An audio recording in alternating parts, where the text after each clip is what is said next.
Picture this. You are standing in the middle of a plain so vast it swallows the horizon whole.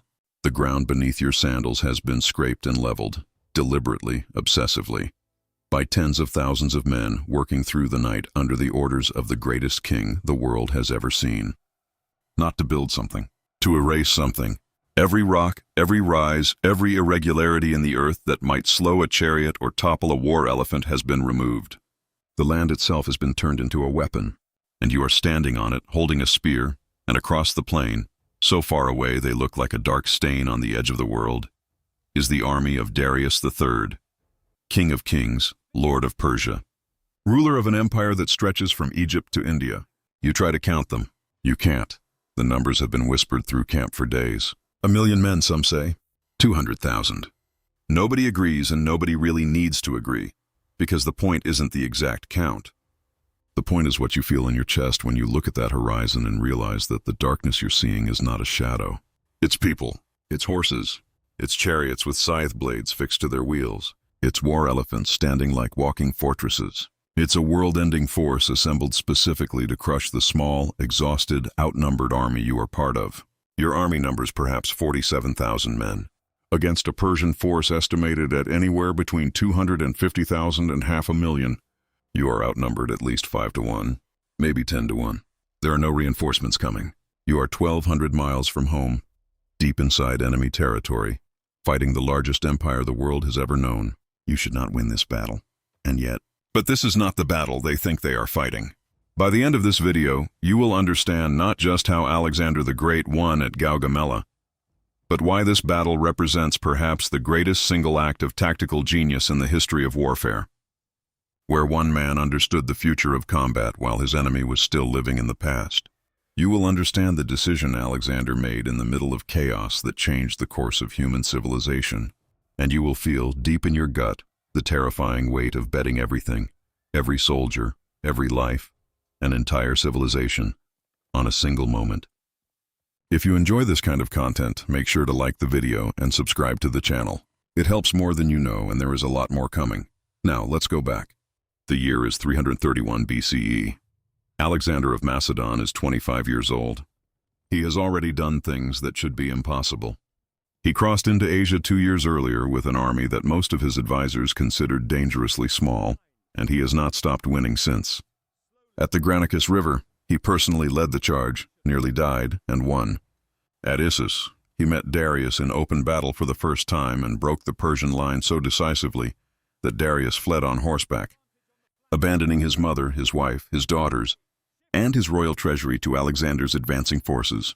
Darius didn't just lose that battle.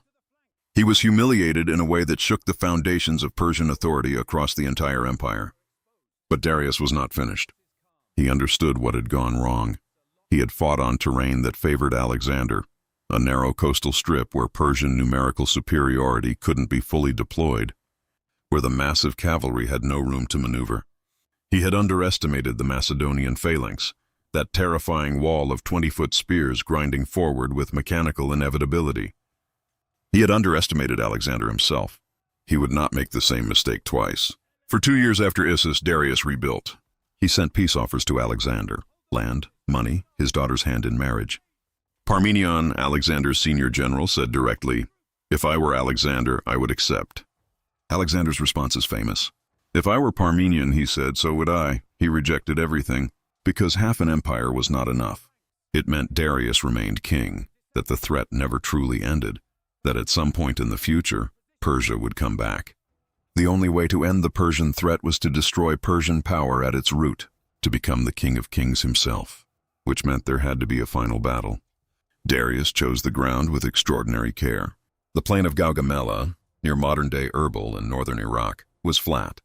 Perfectly, deliberately, obsessively flat. Darius had his engineers level the terrain specifically, so his greatest tactical assets could operate at maximum effectiveness. His scythed chariots needed flat ground to reach full speed. His elephants needed room to maneuver. His massive cavalry needed open flanks to sweep around the Macedonian army and envelop it. The Persian battle line at Gaugamela may have stretched nearly 5 miles from end to end. Darius positioned himself at the center, protected by his royal guard, Greek mercenaries, and the legendary Persian immortals. On the flanks, Bactrian, Scythian, and Indian cavalry in overwhelming numbers. 15 war elephants. 200 scythed chariots. By every reasonable calculation, everything he needed. Alexander arrived at the edge of the plain and did not attack immediately. The man who had once charged across a river in the opening minutes of a battle, who led cavalry attacks with a recklessness that made his generals physically sick with worry, looked at the Persian formation and decided to wait. He ordered the army to make camp. He ate. He slept, so deeply that his generals had trouble waking him before dawn on the day of battle. When they finally got him up and asked why he had slept so soundly the night before the most important battle of his life, Alexander said, "Because the enemy has finally given me exactly what I wanted." Let that sentence sit for a moment, because what Alexander saw when he looked at the Persian formation was not an impossible obstacle. He saw a trap that could be reversed. A formation built around specific assumptions about how he would fight, and he had already decided he was going to fight completely differently. Here is what Darius assumed Alexander would do: charge forward, close the distance quickly, hit the Persian center with the phalanx while using cavalry on the flanks to avoid envelopment. It was the obvious move. It was what a competent general would do. Here is what Alexander actually planned: move his entire army to the right, laterally, across the face of the Persian line, and keep moving right, at an angle, pulling the Persian left flank with him, stretching the Persian line until a gap opened. And the moment any gap appeared, he would personally lead the companion cavalry through it like a spear aimed at the heart of the Persian army. Not at the flanks, at the center, at Darius himself. The battle began in the early hours of October 1st, 331 BCE. Alexander starts moving his forces to the right. Slowly at first, then with growing momentum, the entire Macedonian army begins sliding laterally across the plain, drifting toward the Persian left flank. Darius, to his credit, because he was no fool, sees exactly what Alexander is doing. If Alexander moves far enough right, the Macedonian army will drift off the carefully leveled ground. He cannot allow that. Then Darius makes his move. 200 scythed chariots charge across the plain toward the Macedonian infantry. This was the moment his carefully prepared ground would pay dividends, when his enormous technological advantage would tear the Macedonian formation apart and create the chaos his cavalry could then exploit. Alexander was ready. His light infantry unleashed everything they had at the horses pulling the oncoming chariots. Some stopped, some veered sideways, and for the chariots that kept coming, the Macedonian infantry opened their formation, stepped aside, created deliberate corridors through the phalanx, and the chariots that survived simply rolled through them, straight into the waiting hands of rear-line soldiers who pulled drivers down and destroyed the vehicles from behind. The chariot charge achieved almost nothing, but at the very same moment, the Persian cavalry on the left was sweeping hard around the Macedonian right flank with tremendous force. The fighting was savage. The flank was bending, and on the left, Parmenion faced Mazaeus' Persian cavalry in overwhelming numbers. He sent urgent messengers to Alexander demanding reinforcements. The messengers never got through. Or if they did, Alexander chose not to respond, because Alexander had seen it, the gap. The Persian left flank cavalry had committed so heavily to its sweeping attack that there was a hole in the Persian line, a space between the left cavalry and the central infantry, where the line had been stretched too thin. Not an obvious hole, something you would only see if you knew what you were looking for. Alexander saw it. He turned to the companion cavalry. He lowered his spear. What happened next is one of the most analyzed, most debated, most celebrated moments in military history. Alexander and the companion cavalry formed a wedge, the classic Macedonian cavalry formation, a triangle of horsemen designed to punch through gaps, and charged. Not at the flank, directly into the gap, directly toward the Persian center, directly toward Darius. They advance. The ground shakes. The sound is extraordinary. Thousands of hooves. The screaming of men who see what is coming and cannot stop it. The crash of steel. The thunder of horses accelerating to full gallop across the flat Persian plain. The companion cavalry hits the gap and drives through it like a blade. On both sides of them, the Persian line is fully engaged. The phalanx in the center grinds forward with its sarissas, infantry locked in brutal close combat. The right flank still holds its desperate line. Parmenion's left is being hammered. From almost any angle, the battle looks balanced on a knife's edge, or maybe tipping toward Persia. And then Alexander is inside the Persian formation. The companion cavalry tears through the gap and drives toward the royal guard, toward Darius. The elite horsemen fight with near supernatural ferocity, men who bled with Alexander at the Granicus, who rode with him through 2 years of impossible victories, and who believe, with total conviction, that their king cannot be stopped. They reach the royal guard.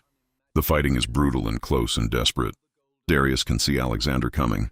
He can see the companion cavalry wedge cutting through his formations like a knife. He can see that the gap has been exploited, that his line has been penetrated at the worst possible moment, that despite his overwhelming numbers and his prepared ground and his chariots and his elephants, the battle has somehow turned.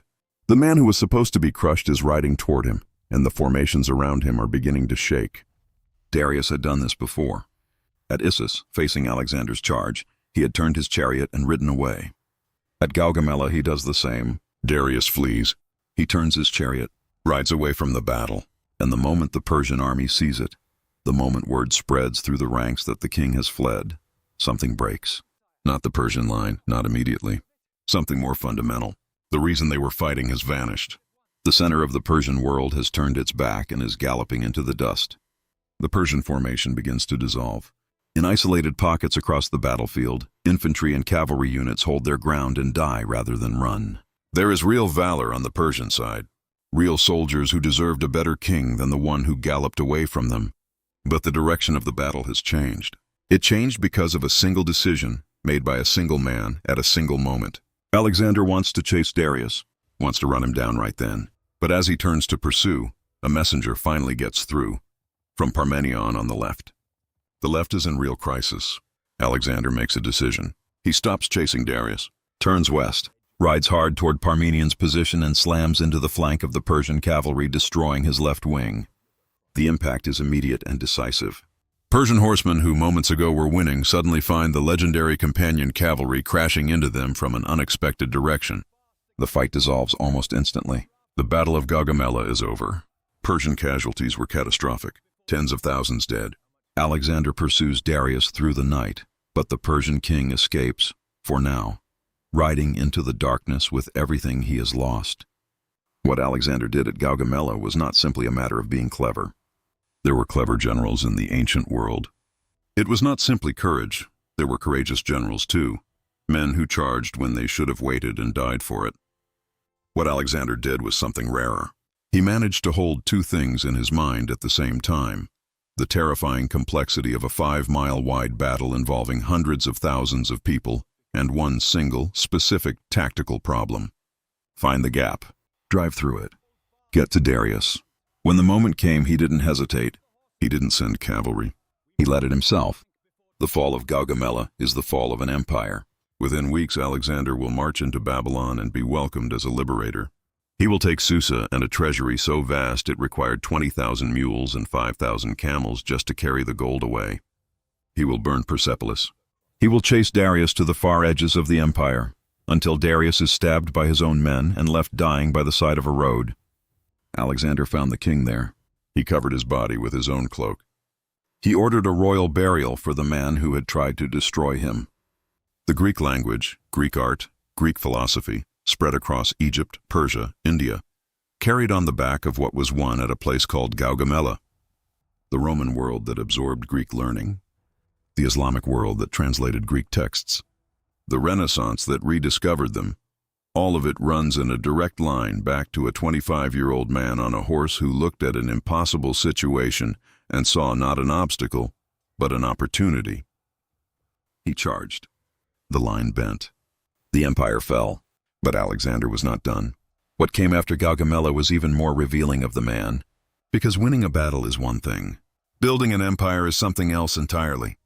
And the choices Alexander made in the years that followed, the cultures he tried to merge, the limits he pushed past, the increasingly godlike image of himself he began to believe, those choices led him somewhere extraordinary and somewhere dark. Watch what happens when the greatest conqueror in history starts to become the very thing he conquered.